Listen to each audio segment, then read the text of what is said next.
জীবনে যা কিছু করো না কেন নিজের সুখের চাবিকাঠি অন্য কারো হাতে তুলে দিও না। কখনো কারো উপর এত বেশি নির্ভরশীল হবে না যে সামান্য অবহেলায় মন খারাপ হয়ে যায়। বিশেষ করে মানসিকভাবে তোমার মন খারাপ, তাহলে বই পড়ো, ধর্মীয় ইবাদত করো, নিজের জন্য এক কাপ ধোয়া ওঠা কফি বানাও, বিকেলে মিষ্টি রোদে আপন মনে হেঁটে বেড়াও। যদি কোনো সৃজনশীলতা থাকে তবে সেটা হোক তোমার সঙ্গে। অন্যকে নিয়ে সমালোচনা করা, নিজের দুঃখ দুর্বলতা অন্যের সামনে প্রকাশ করা, এগুলো ভালো মানসিকতার পরিচয় নয়। খুব একা লাগলে, মন খারাপ হলে ঘর অন্ধকার করে ঘুমিয়ে যাও অথবা সাজুগুজু করো।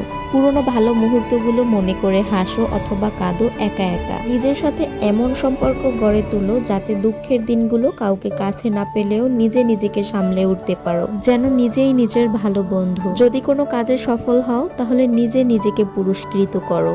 ব্যর্থ হলে নিজের সাথে অভিমান করো, কিন্তু হাল ছেড়ো না। তবে কখনো অন্যের চোখে নিজেকে ভালো বানাতে যেও না, কারণ সমাজের বেশিরভাগ মানুষ গুণের চেয়েও ত্রুটিগুলোকে দেখতে বেশি পছন্দ করে।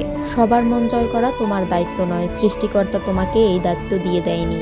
তাই যেখানে প্রয়োজন না বলতে শেখো, আমার বাবা মা আমাকে বোঝে না, বন্ধু বান্ধব আমাকে সময় দেয় না, কাছের মানুষ অবহেলা করে, এসব ভাবনাকে একদম প্রশ্রয় দিও না, কারণ এগুলো তোমার নিজের তৈরি করা মানসিক চাপ। কেন নিজেকে অন্যের বিরক্তের কারণ বানাবে? বরং তুমি এমন ব্যক্তিত্ব গড়ে তোলো যাতে তোমার উপস্থিতিতে সম্মানের অনুভূতি সৃষ্টি করে। নিজেকে আর্থিকভাবে স্বাধীন করার চেষ্টা করো, যাতে মন খারাপ হলে বের হয়ে ঘুরতে পারো, নিজেকে স্পেশাল ফিল করাতে পারো। যার কাছে তোমার কষ্টের কোনো দাম নেই তার কাছে নিজের কষ্টের কথা বলতে যাবে না। যাদের কাছে তুমি কেবলমাত্র অপশন, গুরুত্বপূর্ণ নয়, তার কাছে গিয়ে বারবার নিজেকে তুচ্ছ করবে না। তাই সময় থাকতে থাকতে নিজেকে গুরুত্ব দিতে শিখো, নিজের সৃজনশীলতাকে প্রকাশ করতে শিখো এবং নিজেকে স্বাধীন ও স্বাবলম্বী করে তুলো, যাতে তুমি খারাপ সময় নিজে নিজেকে সামলে উঠতে পারো, ভালো রাখতে পারো, খুশি রাখতে পারো।